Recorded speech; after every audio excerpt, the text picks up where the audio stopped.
Jack used to greet me with a kiss before his briefcase even hit the floor. Now, he barely looks up from his phone when he walks in. I tell myself it's just the stress, just the career, just the years. But even lies grow tired eventually. Our condo is spotless, always has been. Jack's obsession with cleanliness turned our place into a model showroom, white countertops, polished hardwood, glass that doesn't even remember fingerprints. But he didn't have time to maintain it anymore, and I couldn't bring myself to care. That's how Leo entered our lives. He came recommended. 27, Colombian American, quiet but attentive. The first time I opened the door to him, he gave me a crooked smile that was too charming to be accidental. "Mr. Rains," he asked. "Just call me Adrian." His eyes scanned the foyer like he was cataloging everything. Nice place. I watched him walk in, lean frame, loose shirt, fitted jeans, an ease to his movement that suggested comfort in his own skin. Jack had left a list of instructions taped to the fridge. Leo looked at it once, nodded, and got to work. I didn't expect to be home that morning. A last-minute Zoom call cancelled, a quiet house, and curiosity. I watched him from the kitchen, coffee in hand, pretending to check emails. Leo cleaned deliberately, not rushed. He paid attention to details. Corners Jack never noticed, behind furniture, under rugs. I caught him humming softly to himself, some Spanish melody I didn't recognize. At one point, he paused, looked up, and smiled at me. "You okay?" I nodded, maybe too fast. "Just watching you work." He chuckled. "You're not the first. People think I don't notice." I tried not to flinch. "Sorry. No need. You're not staring. Just looking." There was something about the way he said it. Like he already understood more than he let on. Over the next few weeks, Leo became a regular fixture. Tuesdays and Fridays. He'd arrive around 9, leave by 1. Jack never spoke to him directly, only left instructions and payment in a labeled envelope. But I started staying home more. Rearranging my schedule. Inventing excuses. We talked more. About small things at first, coffee, music, where he grew up. Then about relationship. "Been single for a while," he said one morning, polishing the glass coffee table. "It's easier. Less disappointment." I laughed bitterly. "You're too young to sound that jaded." "Maybe. But I've cleaned a lot of houses. You learn things." He looked at me then, long enough that I felt naked. That day, he wore a tank top. His arms flexed with every movement. There was a small tattoo just under his collarbone, 2 interlocking triangles. I asked him what it meant. "Duality," he said. "Balance." Jack came home late that night. He smelled like scotch and cologne I didn't recognize. I asked how his meeting went. He shrugged, peeled off his tie, and disappeared into the shower without answering. The next morning, Leo texted me. "Hey, can I ask a favor? My brother's coming to stay with me for a bit. He's rough around the edges but cool. Just letting you know if you see someone new next time." Noted. "You okay?" I replied. "Yeah. Just wanted to give a heads up. He's intense." Later. The word intense stuck with me all day. That Friday, Leo arrived alone but distracted. I offered him coffee. He hesitated before accepting. We sat in the sunlit kitchen, side by side, like old friends. "I hope it's not too much," he said. "Asking you to be cool with him around. It's your life, Leo. I'm not your boss." He smiled, eyes flicking up to meet mine. "Maybe not. But you're something." I wanted to ask what that meant, but I was afraid of the answer. As he left, he lingered by the door. I handed him the envelope. Our fingers touched. Not by accident. He held my gaze. "Thanks, Adrian. For always being decent. You say that like it's rare." "It is." Then he was gone. Jack didn't come home that weekend. Business trip.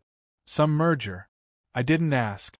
That night, I sat alone in the living room, nursing a drink, remembering the way Leo's voice dropped when he said "you're something." I replayed every smile, every look, every accidental brush of skin. The house felt colder without him. I got up, walked to the window, looked down onto the street. Nothing. No movement. Just the echo of a man who noticed me when my own partner didn't. And yet, somewhere deep, dangerously so, I wasn't just thinking about Leo anymore. I was wondering what kind of man his brother was. The next Tuesday, the doorbell rang 10 minutes early. I opened it, expecting Leo. It wasn't Leo. The man standing there shared his bone structure, but not his softness. He had sharper eyes, a more angular jaw, and an energy that hummed under the surface like a live wire. His t-shirt clung to a lean but muscular frame, tattoos creeping past the sleeve line. He smelled faintly of sweat, smoke, and something citrusy. "Hey, you Adrian?" I nodded. "I'm River. Leo's brother." His voice was low, casual, but carried the weight of someone used to confrontation. He stepped inside before I invited him. "He's running late. Asked me to start vacuuming, or whatever until he gets here." He paused. "Relax. I've cleaned worse places." I blinked. Sure. Come in." He looked around the condo like he was casing it. "This place is sterile." "Thanks." He smirked, not unkindly. "Not a compliment. Just an observation. Looks like no one lives here." River moved like someone who didn't ask permission, swift, confident, unapologetically present. I tried not to follow him with my eyes, but it was hard not to. There was a different kind of charge around him, more dangerous, more immediate. Leo arrived 20 minutes later, breathless and apologetic. His eyes darted between me and River, and he seemed unsettled. He muttered something in Spanish I couldn't catch. River just grinned. "Relax, hermano. I didn't break anything." Leo started cleaning quickly, almost frantically, like movement was the only way to manage the discomfort. I tried to return to my work, but the air in the room felt denser now, electric. Something unspoken moved between the three of us. I caught River watching me more than once. That Friday, Jack was supposed to come home early. He didn't. Again. I found Leo in the hallway, organizing supplies. He looked tired. Dark circles under his eyes. "You okay?" I asked. He nodded but didn't speak. "You know you can talk to me." He hesitated. "River, he's not a bad guy. He just gets into things. Fast. He's reckless." "Protective brother?" Leo gave a weak smile. "Something like that."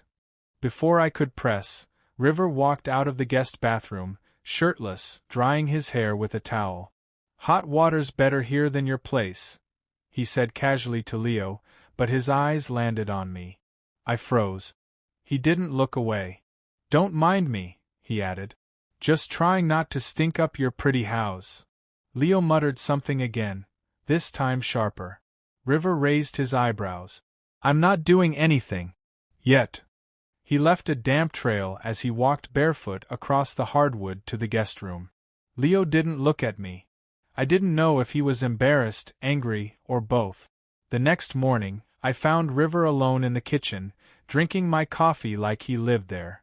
"You always let strange men into your house?" he asked, smirking. "You're Leo's brother. Doesn't mean I'm not strange." I poured myself a cup, pretending to be unbothered. "Jack know how much time you spend with Leo?" he asked. My hand tightened around the mug. "Jack knows what he needs to." River leaned in slightly, elbows on the counter. "You seem lonely. That makes you interesting." I met his gaze. "I'm not looking for anything." "That's the thing about looking," he said. "Sometimes the trouble finds you first." He left shortly after, leaving his cup in the sink and the air thick behind him. That evening, Leo texted again. "Hey, one of the shelves in your storage room collapsed. Mind helping me move some stuff?" "Of course.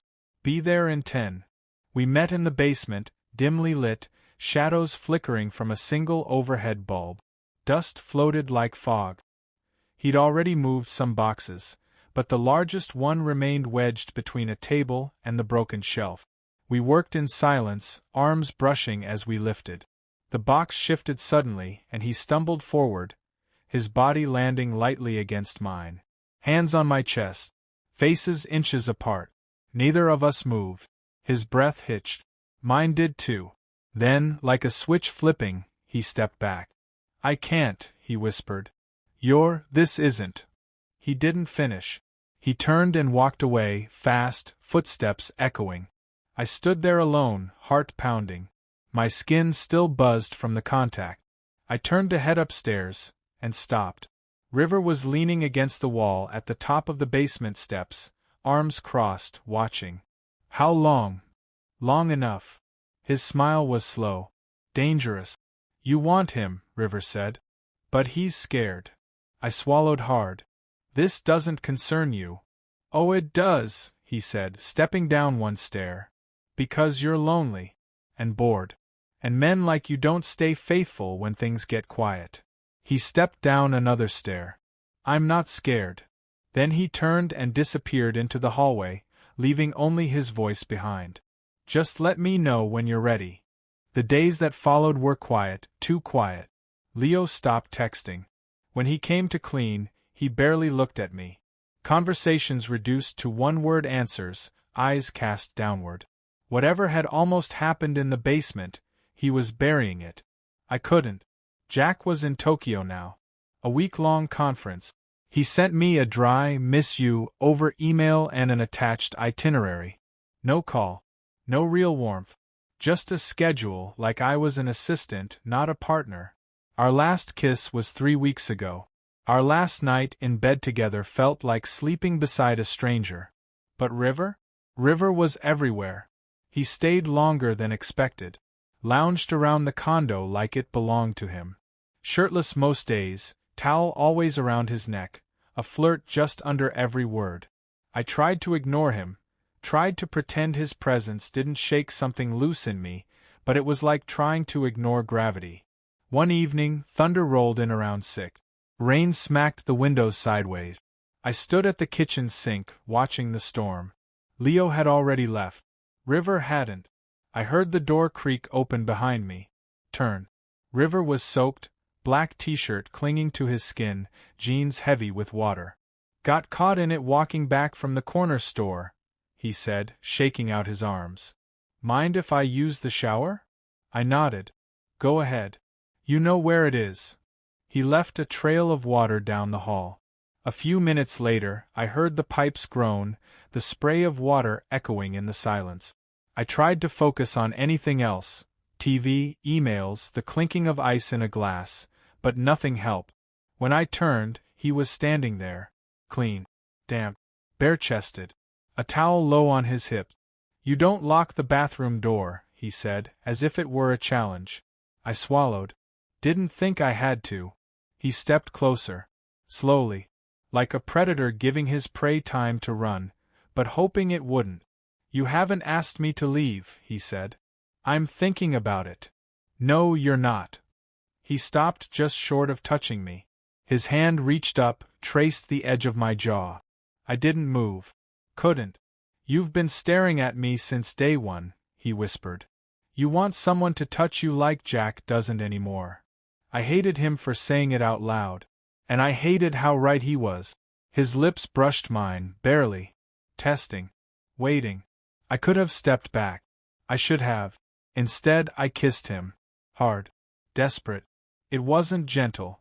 It wasn't soft. It was weeks of silence, years of neglect, all erupting into one decision I couldn't take back. We stumbled down the hallway, mouths locked, hands everywhere. He pushed me against the living room wall, towel falling, my clothes undone in a blur. His body was solid against mine. Unapologetic. I felt alive under him, burning, shaking, seen. Every moan, every breath, a betrayal of everything I said I believed in. And I didn't stop. Not when I heard the rain pounding louder. Not when the lights flickered. Not even when the guilt started clawing its way up my throat. When it was over, we lay on the floor, chests rising in tandem, the silence thick with aftermath. River turned to me, lips curled. Feel better? I didn't answer. I couldn't. The front door opened. Footstep. Leo. He froze in the archway, keys still in hand, eyes locked on the wreckage. On the discarded clothes. On his brother. On me. He didn't speak. Didn't yell. Just stared like he didn't know which of us hurt him more. Then he turned around and walked out. The door clicked shut behind him. River exhaled. Well, that was awkward. I sat up, grabbing my shirt, skin still flushed, shame rising like bile. You planned this, I said. No, River replied. But I was ready for it. That's the difference. You're a bastard. He stood, stretching like a man without a care in the world. And yet you still came. He dressed slowly, deliberately, like he wanted me to watch. I did. Against my will. As he walked to the door, he turned. You should thank me. I gave you what you wanted. Even if you won't admit it. Then he was gone. The silence was different now. It wasn't peaceful. It was punishment. My phone buzzed. A message from Jack. Landed early. Home tomorrow. Let's talk. I stared at the screen. The man I betrayed was coming home. The man I wanted had just walked out. And the man I used to be? I wasn't sure he existed anymore. Jack arrived the next morning before sunrise. I heard the key in the lock, the suitcase wheels brushing the floor, the click of his dress shoes. I stood in the kitchen, a mug of untouched coffee in my hand. He walked in, still in his travel coat, eyes scanning the room like he expected something to be different. You're up early, he said, voice flat. I nodded. Couldn't sleep. He dropped his bag by the island, exhaled. We need to talk. Yes. He didn't sit. Neither did I. The space between us felt like a chasm, weeks of silence, of unanswered questions, of my betrayal hanging in the air like smoke. Jack looked older. Maybe it was the jet lag. Maybe it was what he already knew but hadn't dared to say. Adrian, he began slowly, I know something's going on. I stayed quiet. I don't know with who, he continued, voice thinner now, but I know it's not just in my head. You've been different. Distant. There's a weight in this house. I wanted to lie. To deny. To pretend this could be salvaged without confession. But the truth was sitting in my throat, burning like acid. It was River, I said. His face didn't change. Not a twitch. But his breath caught, just slightly. Leo's brother? I nodded. It happened once. He looked away, hands gripping the countertop. His knuckles went white. You slept with the house cleaner's brother. He cut me off with a look. Do you even understand what that sounds like? What it means? I didn't plan it, I whispered. It wasn't about sex. It was about being seen, he snapped. Feeling desired? Christ, Adrian. He turned away, walked to the window, arms folded tightly across his chest. I work 70 hours a week to give us this life. And you fuck a stranger in our living room because I didn't kiss you enough. I stepped forward, feeling the words slip like confessions in a chapel. I felt invisible. You stopped showing up. Emotionally. Physically. I was drowning. Jack's shoulders dropped, and for a moment I saw the man I married. Not the CEO. Not the distant partner. Just the man who used to read to me in bed and trace circles on my skin until I fell asleep. I know I've been gone, he said, softer now. I know I've pulled away. But you didn't even tell me how bad it got. Because I didn't know until it was too late. Silence. Then, do you love him? That question made my knees weak. Because I didn't know the answer. No, I said. But he reminded me I was still capable of feeling something. Jack nodded once, slowly. He picked up his bag, walked past me, and paused at the doorway. I'm going to stay at the Four Seasons tonight. We'll talk more tomorrow. Or not. The door shut behind him. And I was alone. Again. Leo didn't come the next day. Or the one after that. I texted. Once. Just, I'm sorry. He didn't respond. On Friday, I opened the door at 9 out of habit, and there he was. Backpack slung over one shoulder, eyes tired, jaw clenched.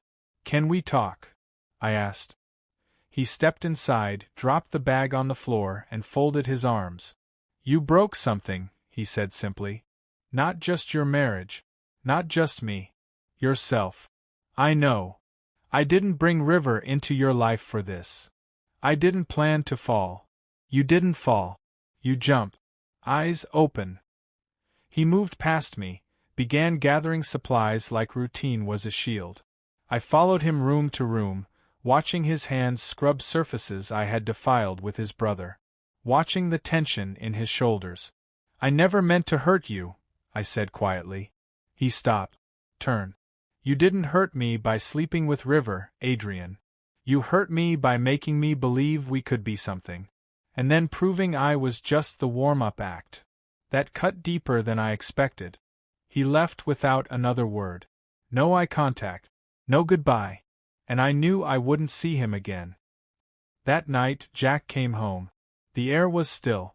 We sat at the table, two men who used to be lovers, now just ghosts across wood and candlelight. I'm not leaving, he said. Not yet. I looked at him. Why? Because I still love you. Because we've been through worse. Because part of me believes this house, this life, is still worth saving. I couldn't speak. The weight of it all had silenced me. I want therapy, he said. I want a clean break from whatever this was. And I need time. Okay. But if it happens again, he said, locking eyes with me, we're done. I nodded. And we sat there. Not healed. Not okay. But not broken beyond repair either. Just two men, with 1,000 cracks between them, trying to hold something together in a house that finally felt real,